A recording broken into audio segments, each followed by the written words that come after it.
Hello viewers, আসসালামু আলাইকুম। 2026 football বিশ্বকাপ আসাতেই রিডমি কিবোর্ডে নতুন একটি আপডেট চলে আসছে। তো দেখুন, এখানে আমি আমার মোবাইল ফোনে রিডমি কিবোর্ডটা ব্যবহার করতেছি। তো এখানে কিন্তু রিডমি কিবোর্ডটা ওপেন করতেই আমি ব্রাজিলের যে ফ্ল্যাগটা আমি দেখতে পারছি। অর্থাৎ আমরা যারা রিডমি কিবোর্ড ব্যবহার করি, যারা প্রতিনিয়ত আমরা মেসেজ টাইপিং করতে থাকি বা কাউকে মেসেজ দেওয়ার সময় যে কিবোর্ডটা আমরা ওপেন করি, তখনই কিন্তু আমরা এখানে একটি ফ্ল্যাগ দেখতে পাই।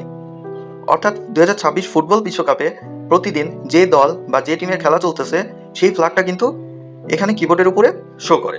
তো আমি এখানে ব্রাজিলের ফ্ল্যাগের উপরে ক্লিক করে দিচ্ছি। তো এখানে ব্রাজিলের ফ্ল্যাগের উপরে ক্লিক করতেই এখানে আমরা দেখতে পারছি ব্রাজিল টিম 7 ফ্রি।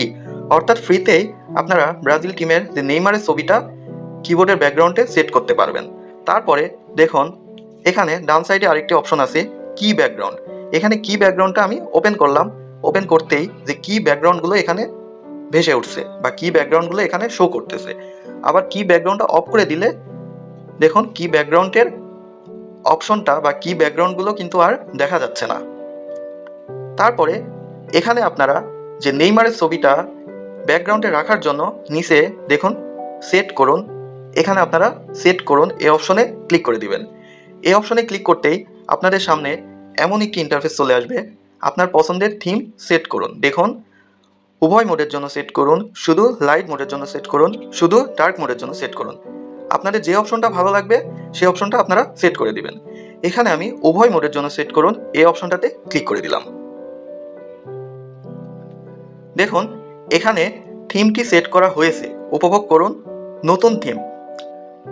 তো এটা আমরা কিবোর্ডটা আবার ওপেন করে একটু চেক করে নিলাম। তো দেখুন, এখানে কিন্তু কিবোর্ড ওপেন করাতেই আমাদের যে কিবোর্ডের ব্যাকগ্রাউন্ডে ব্রাজিল প্লেয়ারের যে নেইমারের ছবিটা এখানে শো করতেছে।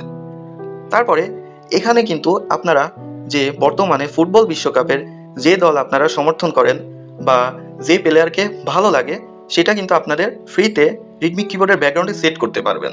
তো দেখুন, তার জন্য যে এই ফ্ল্যাগের পাশে যে 3 ডট লাইন আছে এখানে আমি ক্লিক করে দিলাম। তো এখানে ক্লিক করতেই যে সেটিংস আইকন আছে এখানে ক্লিক করে দিলাম। তারপরে দেখুন, আপনাদের সামনে এমন একটি ইন্টারফেস চলে আসবে থিম কাস্টম। যে উপরে যে থিম কাস্টম লেখা আছে এই লেখাটাতে ক্লিক করে দিবেন।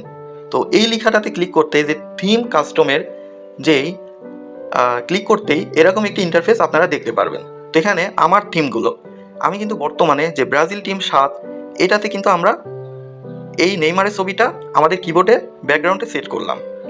তো এখন আপনারা যে ওপরে যে স্টোর লেখা আছে